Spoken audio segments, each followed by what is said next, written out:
Alright guys, so with that down and out of the way, we are now going to be getting into the Wonder Woman 1984 spoiler discussion. So again, if you haven't seen it, come back, mute the video, and come back afterward, and finish off when we're doing the most anticipated 2021 and our Mandalorian 3 discussion and everything. I'll wave my hands around or something to let you know it's done. So we're going to get into it now though. So I know, Rick, you haven't seen it, so you're just gonna kind of have to like sit pretty with me and John give our thoughts on it and Listen, everything. yeah. I mean, it'll be interesting to hear about it. It's going to kind of spoil the movie for me, but it is Yeah, what it but is. since you said you're not one who's really looking forward to No, it anyway, yeah. so So it's not that big of a deal. yeah, I've never honestly been that bad with spoilers, anyways. Like, that is what it is. everyone's different about it. I don't like when like there's be a lot of like critics or YouTube channels out there in general who will get like advanced screenings of the movie and like Yeah, if the embargo's lifted, they'll post like a spoiler discussion like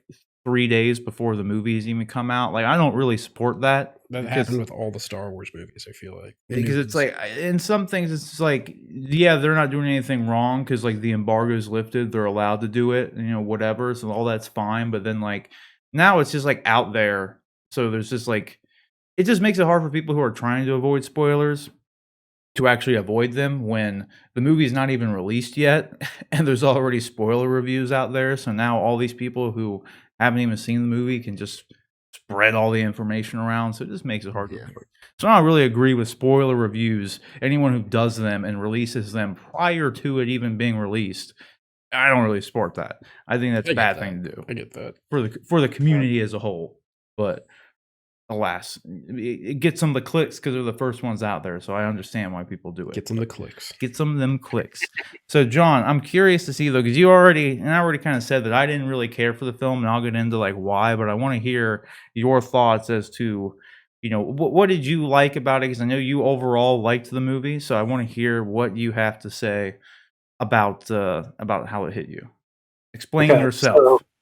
so I mean, I've gone full on, fanboying for this movie. I would I think I would put it in my top 10 superhero movies of all time. I think I'm pretty confident in being able to say that. This movie is, to me, it's the spiritual successor to the Christopher Reeve Superman movies. And those are movies that I hold very near and very dear to my heart. I mean, I still remember, it's one of my earliest memories is being maybe 3, maybe 4 years old at a drive-in with my dad and watching Christopher Reeve dive out the window of the Daily Planet and change into Superman and go flying off into the air, and just being amazed that there was this bastion of truth and justice out there that I was able to watch and see do all these amazing things. Him turn into a human drill and drill his way beneath the streets of Metropolis to go get Lex Luthor. I mean, so I'm trying to paint the picture for how much I love those movies and how important they are to me. And I really feel like Wonder Woman 84 is the spiritual successor. I described it that way earlier, and I'm going to stick with that description. But to those movies, it's full of joy and hope, and it doesn't get bogged down in the angst and the darkness that surrounds a lot of superhero movies nowadays. And I'm all for angst and darkness. Bring me, The Dark Knight any day of the week, and I love that movie. But it's a dark movie. It deals with dark themes, and it deals with moral dilemmas, and it deals with whatever. But superheroes are not just a dark medium. They're not just a angst-filled, things are bad, we may overcome sometimes, but even when we do, they can't get better. Superheroes started out in the 30s and 40s with bright shining examples of what humanity could be, or what we wanted society to be. And it may be hokey and it may be cheesy in this day and age, but I don't think there's anything wrong with having some parts of them reflect those same values and those same ideas that they were born into. And I really feel like Wonder Woman 84 captures a lot of that and brings a lot of that back to the cinema or back to your home screen, depending on where you watched it. I said I almost posted this on another review that I was reading online about it that was talking about how it was a cheesy movie and that all this and that, and I said, I really wanted to post that if the comic book industry and the comic book movies and all these characters that we love that come from comics had been reliant on today's fans to get to the point where they are now, they would have died on the vine. They would have been dead a week after publication, because so much of what we love has its roots in something that we seem to have lost as a fan base. And so anyway, that's my soapbox on kind of where I'm coming from with my thoughts on the movie and why I really think it's a phenomenal film that does something that a lot of movies don't do, and I don't even try to do nowadays. I'm with you. I definitely, the thing I agree with everything you're saying, as far as the tone and everything, like with the movie, and like it's like, just how it was kind of how everyone was portrayed in the movie was fine, because everyone in the movie did a good job. Like I like, Gal's performance was great, Chris Pine was great, even Kristen Wiig was great as Cheetah, Pedro was good as Max Lord. I liked all of it. The only thing I didn't like about it was just the overall story and everything with it. Like, there was some things didn't make sense, and like Cheetah just was pretty much just there so Wonder Woman could have somebody to fight, like hand-to-hand combat with. Her story arc was like the most generic we've seen in a million times kind of story arc. Just it was like what is it? I don't know. There's like a million movies, and there's like a Jim Carrey one I'm thinking off the top of my head where it's just like it's just the classic person who is clumsy and doesn't realize their full potential, and then throughout the film she unlocks her potential, and it's like, wow, like, mind blown kind of thing.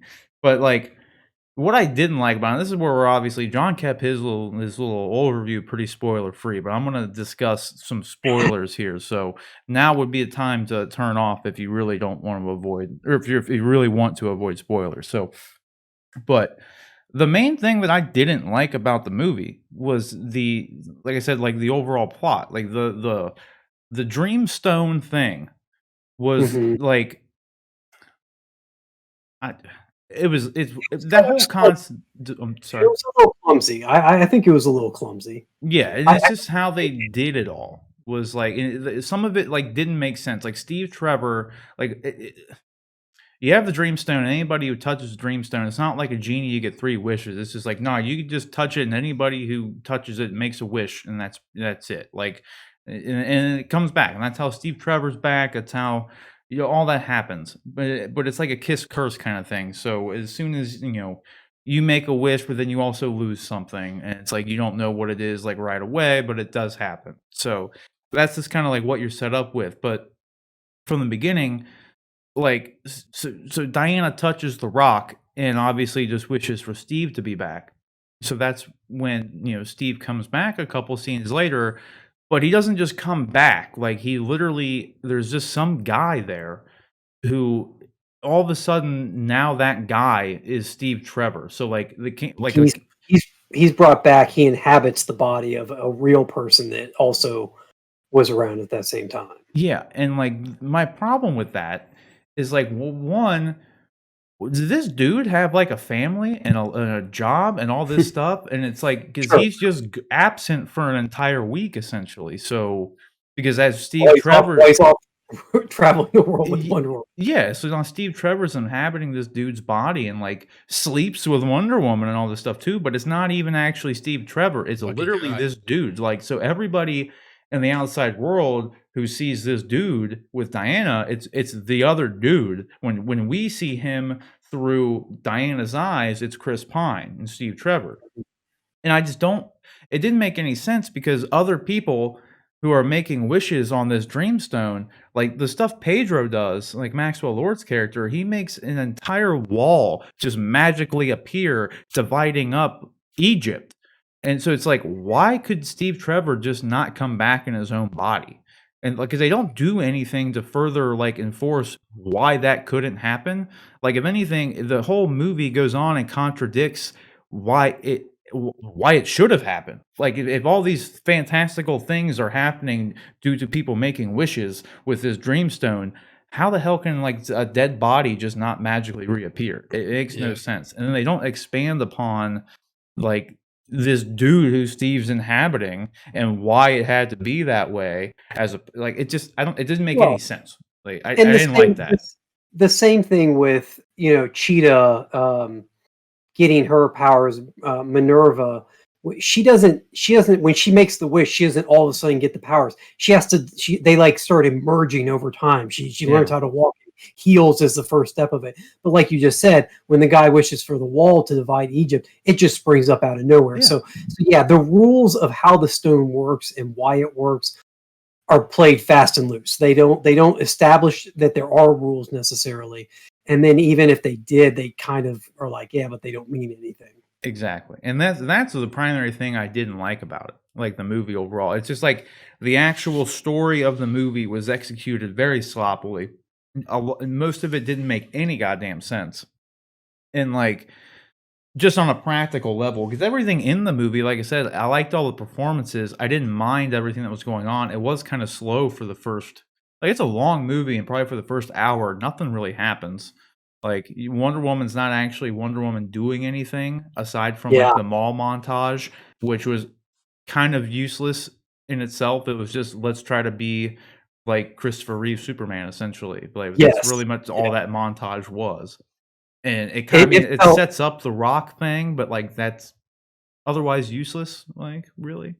it felt very much like, I don't know if you how many people recall this because it was one of the less enjoyed, I think, Superman, Christopher Reeve Superman movies. But Superman 3 opens with this whole big kind of comedy segment where all these things are happening around Metropolis, and they're kind of central to Clark, and Clark is kind of he's bumbling around, and sometimes he's bumping into people, sometimes he's causing the accidents, sometimes he's saving people from the accident.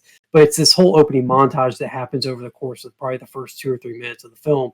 And once you got into the opening of this film, once you got past the Amazon part that the film opens with, you kind of had it felt like in tone very similar type of Mhm. deal with this. One of the things that actually really bugged me about it, I love this movie, but there were some things that bugged me about it, was one of the montage scenes is a group of young girls stealing sunglasses from a store. And I thought, oh, Wonder Woman's going to come along and give them the whole, you shouldn't do that, or they're going to be inspired to not do it. No, all that happens is the girls are running to get away from the store, and they accidentally knock a woman over the side of a bridge, and Wonder Woman has to catch her and save her. Yet the Mhm. girls still go away scot free, which I thought was a They weird got their message. sunglasses. Yeah, Yeah. they still stole the sunglasses guy away, which I thought was a Right. weird thing to start and not resolve necessarily. So, Kinda but like with, speaking of unresolved, like, the actual finale of the movie, come the yeah, very end, like what so happens to the bad guys? what happens to, like, Maxwell Lord, for one? Like, 'cause He 'cause it brings the world to the brink of nuclear war. yeah, and that's another thing too with the whole, like, Dreamstone thing and the inconsistencies. It's like, all the different world powers start launching nukes around everywhere, and they just like nukes just come out of thin air. And then when people start renouncing their wishes, 'cause that's what you have to do in order to have the kiss curse effect stop. You have to renounce your wish that you made on the Dreamstone. It's like, never And mind. yeah, and in doing so, whatever like negative effect you were getting stops happening. So like, you got all these nukes flying around in the air, and then people start renouncing the wishes, and the nukes disappear, and it's like, Mm. okay, How convenient. yeah, it's convenient, but then it's like, then why couldn't Steve Trevor just come back and be his own man? John, your camera froze, by the way. That's why I took you off screen. So I don't know if there's something you Oh could do if no, you said it.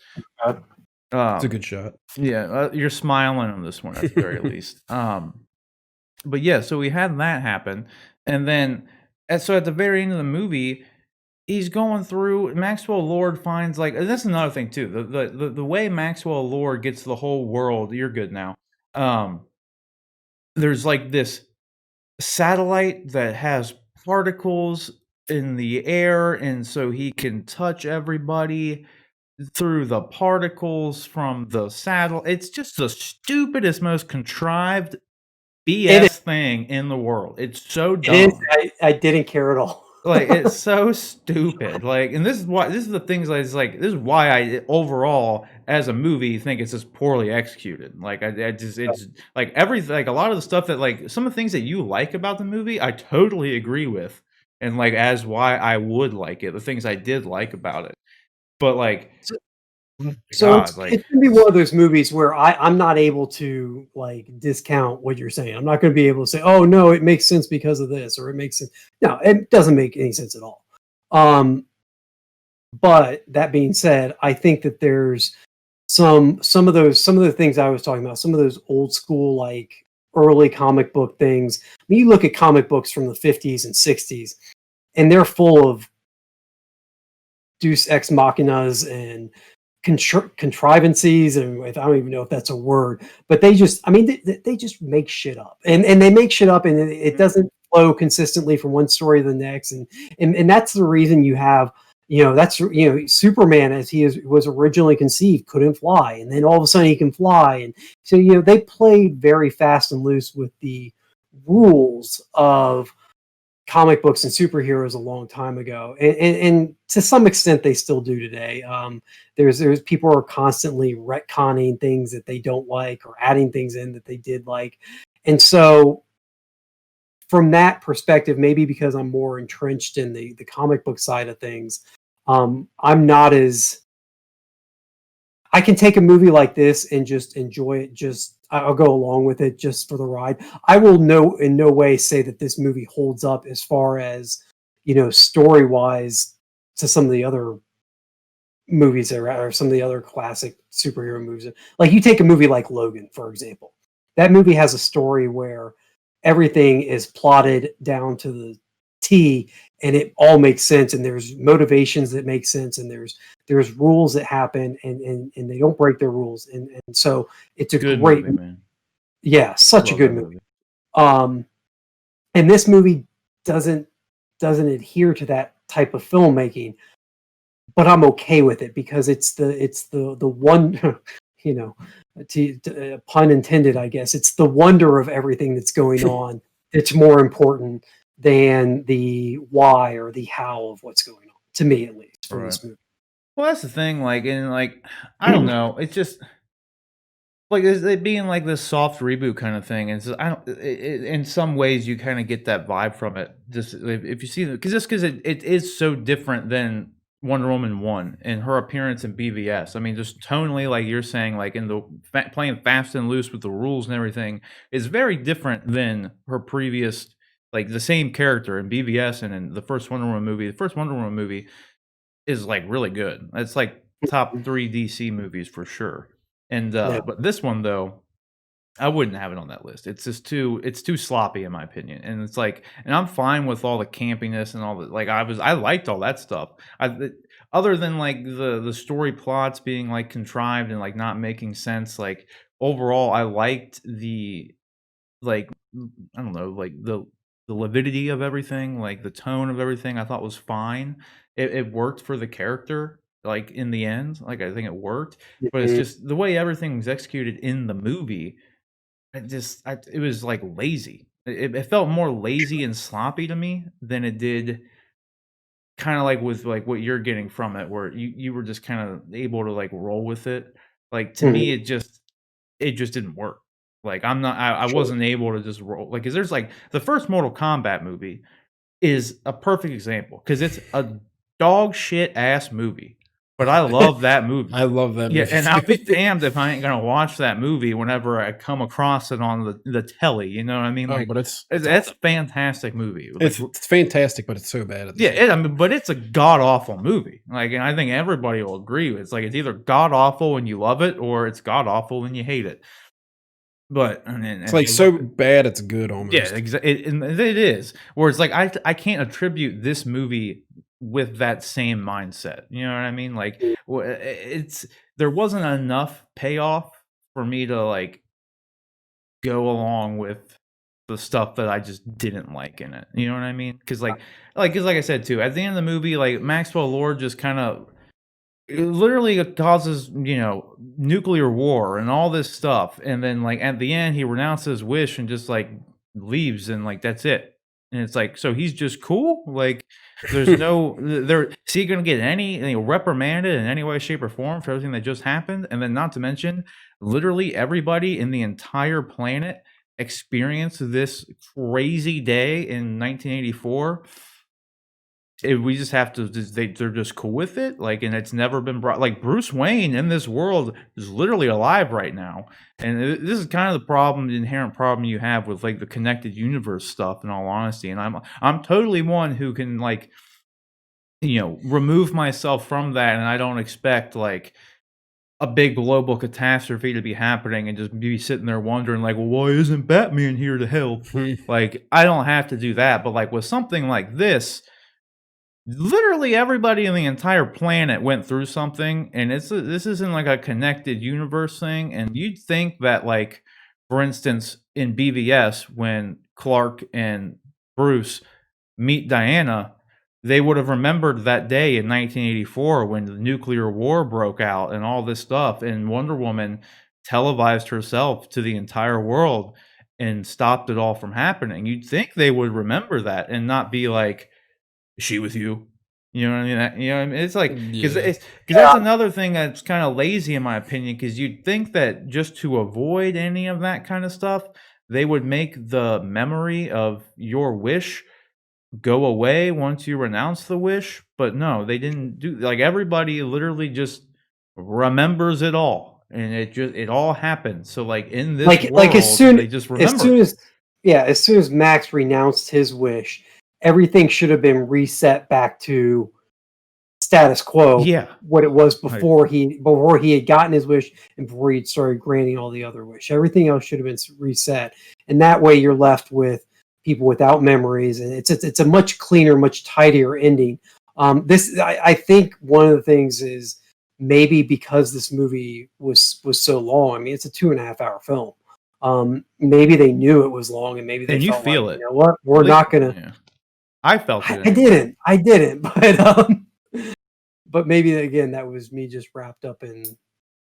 I don't know. To me, the message of the movie, the ideas of the movie, were more important than the execution. And I don't know why. I don't know why some movies. I mean, like you said, for you can watch Mortal Kombat and be perfectly happy with it, and other people watch it and think it's terrible. Right. I think it's a pretty damn good movie too. It's a great movie. It's like it's spawned from the 90s too, man. Like, sure. 2000, like, that's a terrible. I love it though, man. Oh yeah, I love watching it. It's so bad. It's so bad, but I love watching it. It's so good. It's so good. Yeah. So CGI. I don't know why it hits some people one way and it hits others the other way. I just know, like, I just saw it last night too. I mean, by the time when we're recording this, it's been out for a couple days already. So I really didn't even spend time today again. I saw it late last night. I came home, went to bed, and I haven't had much time to get into reading reviews and what other people's thoughts are on it. But the few little like Instagram posts I saw that were bashing and whatever were just people like, just the dumb fanboy stuff that I just like. Okay, I get it. They didn't have anybody, they didn't have people being murdered left and right, on screen, and they didn't have all the angst and the whatever. I get it, but it's okay. That doesn't have to happen in every movie. Yeah, and I liked it, like the tone of everything. Like I was on board with like, okay, so this, because when the movie first starts out, before you get introduced to the Dreamstone stuff, like all of the negatives for me happen once the Dreamstone's introduced. Everything leading up to that point, which happens at like the end of the first act, but I mean, in the end, like that first act kind of sets up this kind of like new tone that they're going with, that more Christopher Reeve Superman kind of tone. And like I was on board with all of that as it was unwinding. There is some pretty dodgy CGI throughout the entire movie, like I will say. Granted, I didn't see it in theaters, and I don't know if it plays a little bit better in theater, but there's some sequences where I'm like, it just looks but Yeah, I agree with that. I think some of the CGI was pretty, but I will say that the cheetah fight sequence looked a lot better than I thought it was going to based off the previews. Yeah, In the it did previews, look a I little thought bit that better. I think they did some cleanup on that before since that trailer came out where they showed her for the first Yeah, I time. didn't think even in the trailer, I didn't think it looked very good. Yeah, it's not like a night and day difference, but it did look a little bit better. But obviously, like there's a reason why they did that whole scene at night because Oh yeah, they knew the CG wasn't and they on had par with what it should be. Like, camera shots in the water, and yeah, yeah. definitely. Yeah, so I mean, they definitely tried to hide it as much as possible, but the overall end outcome wasn't nearly as bad as the trailer portrayed. It's just again like her whole character, unfortunately, was just there just for that fight scene. Like, and that's pretty much it. Just because you can't have Wonder Woman going up and punching Maxwell Lord. He's just a dude.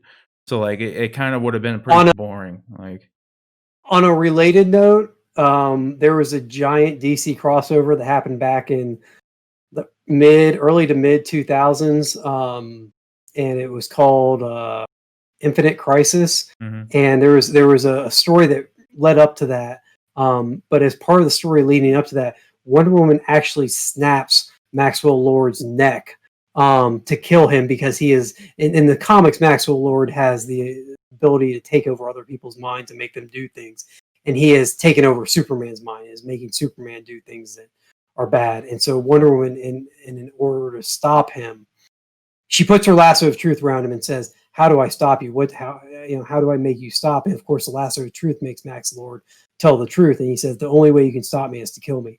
And so she understands that truly is the only way she can stop him, and so she does it. She snaps his neck. So at the end of the movie, when she's struggling to get to him, in the back of my head, I'm going, "Oh shit, are Oh, they he gonna going get to his do neck that? snapped. Are they going to actually go through with this and do this?" Because that's kind of what Should I felt have. like maybe they were locking or leading up to, but ultimately they don't. They go with a little more hopeful message, which fit more tonally with the movie and where they went with Yeah, it. So, yeah. but That's sorry, not yeah, that's surprising. just a side. Yeah, that's just a side there, a side note on Maxwell Lord's character. Yeah, because I mean, otherwise, though, some of the positives. I guess I'll talk about things I did like. I mean, obviously, like I said, the tone and stuff worked for me. Um, she does like teach herself how to fly, so I mean, that was Yeah, okay. That that. was But yet okay. again, it's also kind of vague and undefined, isn't it? Because did she actually fly, or is she just able to propel herself into the sky and then kind of control her falling, It's or kind of does what she flight actually is. fly? To me, it looked like she learned to fly. Like, Yeah, because I mean I that was the vibe I got from it all too. Because like they put in like the Steve Trevor line of like how easy it is to fly. So then they show her up there doing, sure. and it was a very similar to Clark learning to fly when he gets the suit in Yep. Man of Steel. It was very reminiscent to that. Speaking of which, before I forget, did you notice that during the scene at the end of the movie when she's trying to lasso Max and like it won't once once you see that she does, you don't know as an audience that he has been lassoed, but she's given her speech, and at this point she has lassoed him. Speaking of which, the lasso of truth never made anybody tell the truth in this entire movie. Like, not that it was like it wasn't even used to do that. It was just Sure. a magic rope, and Yeah. it does some pretty crazy stuff. But like, there are so many points in the movie, like in the beginning of the movie, where I'm like, is this Wonder Woman or Spider Man?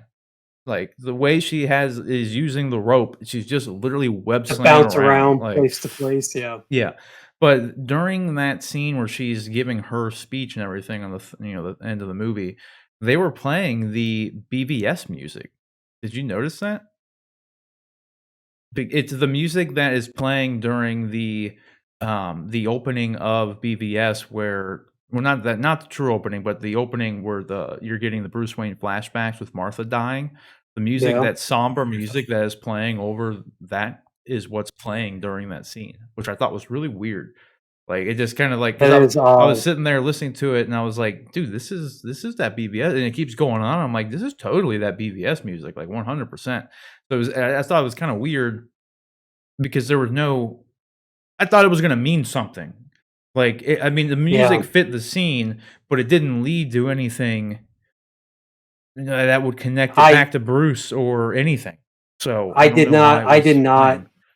I did not recognize it, so I'm gonna have to go back and Yeah, I mean, I might be what. I wrong. mean, I have to listen to it, but it was if it's not the exact same music, it is like eerily similar. Like it is like exactly enough to make me believe in my head right now that they did just play the same music. if it's the same music with all the bad stuff that was going on, you almost wonder if one of the wishes that was made is like, I wish a disgruntled employee wished that Thomas and Martha Wayne got their comeuppance Right. and they're dying at the same point that she is saving the world, and maybe that guy just didn't rescind his wish or something. I don't know. It could be something crazy like that. They're trying to tie those because I mean, if you look at 84 to what 2004 would be 20 years, so Bruce would be. It still makes. I don't think Bruce is quite old enough for that to be happening. Well, it's also the same. They play that music in BVS another time when Batman's about to kill Clark with the spear, and then Mhm.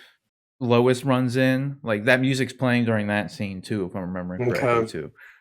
And there's like a choir thing on the background in the background over top of it. It's just like really slow, like piano music, and then you hear like like angelic vocals in the background. I don't know. It was just weird that they just chose to use that existing music for that scene, and I don't know.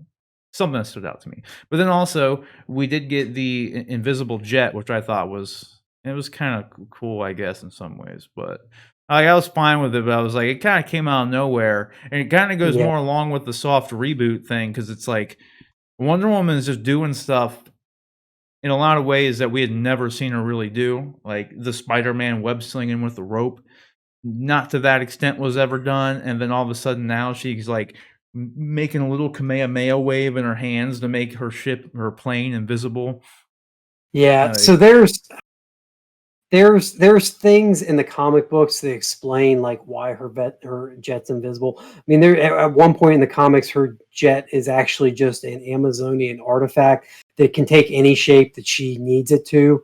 And so at some point, and sometimes they just don't explain why she has an invisible jet. Sometimes it's just there.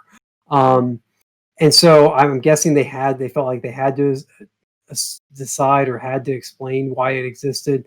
And so I didn't mind the explanation for it, but you're right. They just kind of give her a new power. I mean, it would be a very useful power. I'm surprised she didn't use it on yeah. something else or use That's it a another way. You'd think that But something like that she would have been practicing more because she says to Steve, like, "I've only ever been able to do this with a cup." It's like, yeah, "You're not practicing this? Like, you can literally make things invisible? Like, yeah, that's pretty useful. Like, you should yeah, probably try a little bit harder to master that power." Like, it'd be yeah. and it's pretty useful. Let's talk about, unless you have anything else, we can wrap up with, the post-credit scene Oh because, yeah. um honestly, I thought it was, like, as fun for people who are fans as it was, I thought it was the most pointless thing What happened? Oh yeah. ever. Like, it was literally, like, literal pure fan service in, like, the worst kinda way because it literally leaves it doesn't set anything up, and it could never be referenced again, and it'd be fine. And It if wouldn't matter. it Yeah. wouldn't matter at all. But it's just you see it cuts to for anyone who hasn't seen it, like Rick here, I'm gonna give a little play by play. It just scene opens up. You see someone in a very Well, hold on, similar hold on, hold garb. on. Hold on, let's go back just a quick and let's set up the whole thing because throughout the movie you're told this story of this. Oh yeah, yeah. Well, I do you was gonna think go that there. okay? Okay. Yeah, I Well, was go gonna get ahead. into it. I'll let you do it. Okay. But you see just someone who's wearing like a blue cloak with black hair. You think it's Wonder Woman at first. In all honesty, that's what you're led to believe because you just see the back of her. Then like a telephone pole drops, and they just they put their arm up and catch it. Saves somebody from getting hit by it, whatever. Then someone runs over and is like, "Oh my god, I just want to thank you. You saved my life or my kid's life, whatever it was." And they turn around and it's Linda Carter. And then, like, she's just like has some stupid dialogue or whatever, but then she ends up saying that, she's hysteria. And in the earlier parts of the movie, like John was saying, in that golden armor that Wonder Woman's wearing, in like this shot here, and like this armor here, you're told that an ancient Amazonian warrior named Asteria wore this armor, who Wonder Woman now had in her possession, and like in 1984 present day has it, and like she shows it to Steve because it's in her closet essentially. and she says like, yeah, the last ancient, greatest Amazonian warrior, Asteria, wore this armor and saved the Amazons and allowed them to retreat into Themyscira during the ancient war of man, between the ancient war of men and the Amazons, right? So like that's the only real setup you get for the Asteria character is just like that was her armor, which that whole thing actually didn't make a whole lot of sense because if she like sacrificed herself wearing the armor, how does Wonder Woman have it and why is it in pristine condition? True. You know what I mean? Because you'd think it would have been in pretty rough shape after the scene we saw of the flashback. It was really an army of dudes wailing on her in the armor. Imagine it would have been unrecoverable, but Maybe it's like Beskar. No, it's not because Cheetah destroys it. Oh. Like it doesn't hold up at all. Like Cheetah was literally able to just rip it to shreds without really any effort. But anyway, so that's what you get is like she turns around, she mentions that her name is Asteria, and then that's it. And it's like, okay. What purpose is that going to serve at all? Like, because it just doesn't. I don't know. It's just dumb because like they never have to go back to that. Like Asteria wasn't like set up to like come in and be like some grand savior. Like, so I appreciate them finding a way to bring Linda Carter into the movie because I mean I'm fine with it. I love Linda Carter. I mean Linda Carter was I watched the Wonder Woman show from the 70s when I was a kid when it was in syndication. Linda Carter, for all intents and purposes, seems like she's a wonderful woman. I'm glad that they found, again, pun intended, I guess. But so I'm glad that you're right. It doesn't serve any other purpose other than to just have, I mean, they could have literally just had a post-credit sequence where Linda Carter pops up and Patty Jenkins says, Linda Carter, thank you for being the original Wonder Woman. Yeah. And that would have had as much impact on it as anything else. So I mean it's a fun, I guess, little silly way for them to acknowledge her and her contributions to the character, but it doesn't serve a purpose. Yeah, that's the only thing I don't know. I thought there was gonna be more than just that for a post-credit scene because that's like you give the cheesy one, but then you have one that actually is like meaningful typically to set up the next thing. But this was just like. But that all goes back to if in order to do a post-credit scene that leads to something else, you have to know what you're going to do after this. And that just goes back to the fact that DC has no clue what they're doing right now. They're kind of just fast and loose. So, okay, we'll do this. Okay, Joker worked. Let's do something else like Joker. Oh, Wonder Woman's, I mean, I'm guessing because the sequel's been greenlit, they're saying it's doing well enough. And they're okay, let's do another Wonder Woman. I mean, without knowing where you're going, it's hard to do anything that has any kind of meaning behind it. Right. I'm with you. But I mean, overall, like, I'm like pretty much 50-50 split on the movie because there are things I liked in it, but the other part of me was very disappointed with it and did not think it was anywhere near as good as the first Wonder Woman movie. Like, yeah, and there's also level. This is the kind of movie, like, again, I said the Christopher Reeve stuff. This is the kind of movie that I'd be happy to take my kid to. I feel like this is, I felt like I can go along with the narrative inconsistencies enough, or at least let them slide off me enough that I can enjoy the movie. They don't pull me out of it that much. But I also feel like it's a fun movie that, you could take a kid to see and it's not going to be as traumatizing as some of the other. Like I wouldn't take a kid to go see Logan, but I'd take him to see that. Logan was rated R. I'm trying to think of a more like intense PG-13 movie, like The Dark Knight. I guess I wouldn't take him to see The Dark Knight. A younger kid, I guess. A little more heavy-handed, right? It's definitely a lot more lighthearted, and I mean since they play it so fast and loose, it's kind of like perfect for a kid because they're just. I mean, I don't know. At the same time, like the fact that like Wonder Woman's barely in the movie. Despite it being a Wonder Woman movie. So I could see a lot of kids being really bored. Like, and even when she is in the movie, she's depowered. She's fighting this, these issues she's having with her powers. So yeah, I don't know. I'm very torn on it. Overall, if I had to score it, I would probably make it less than 50%. like, because I mean, to give it like a negative rating, if I was like a Rotten Tomatoes certified critic, it probably would not be certified fresh from me because like I just didn't care for it. And I would just have to be honest, like it's not something that I'm ever gonna watch again. Like that being said, I never watched Aquaman for a second time either, and like Yeah. I See, liked that movie, but don't care for it at the same No, I time. did But not care for overall, it. I thought it was a good movie. Whereas this, on the other hand, overall, I think is a bad movie. So I wouldn't watch it again. You know what I mean? And it's kind of confusing. But overall, liked Aquaman. Don't have a need to watch it. Overall, did not like this, so I'm not gonna watch it again. Like I'm sure how I'll that is. watch it another 1 or 2 times before it goes away from HBO Max until they inevitably bring it back. Yeah. No, But but yeah, that's just I would give it, I'd give it a 9 out of 10. I'd give it an A rating depending on how you're scoring stuff. But again, I do understand why people have issues. I do understand some people. I understand your issues with the narrative not making total sense and them not establishing the rules of the universe and not adhering to those rules. Um, mhm.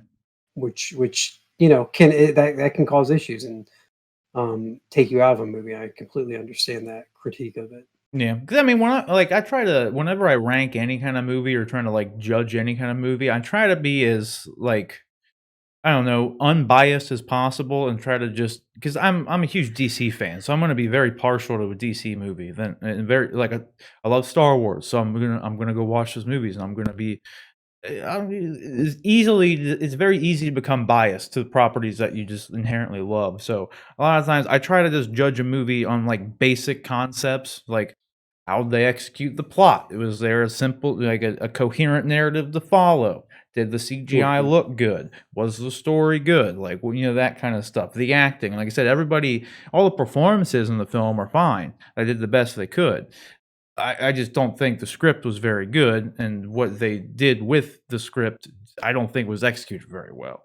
Like it's very spotty CGI from the very start. I mean, the first opening sequence on Themyscira was kind of the best thing of the entire movie, which isn't really saying much because it wasn't really mind-boggling either. But like I feel like that was kind of like the best overall stuff we got, and as far as visually was probably the stuff we got in the first act. Like, and then like, but even then, there was this very spotty CG throughout the thing. Like, I don't know, it's felt like it was just like a movie that they didn't even know what they really wanted to do with it, and just kind of just started throwing things in it just for the sake of throwing things in it, and just doing I don't know. I can't really explain how it is. I just know that it didn't work for me. I don't hate the movie, but and I would still recommend people watch it because like you said, there are people out there like the early critic reviews for it were outstanding. Like everyone Mhm. was giving it great reviews like a month ago when the first wave of critic reviews came out.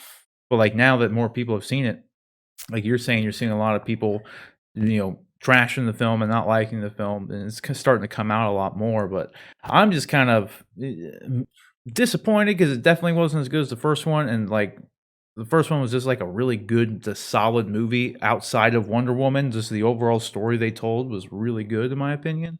And then with this, it was just complete opposite. Like, wasn't really good Wonder Woman movie for me. Wasn't really a good movie in general for me. It just felt really Yeah. sloppy and like meh.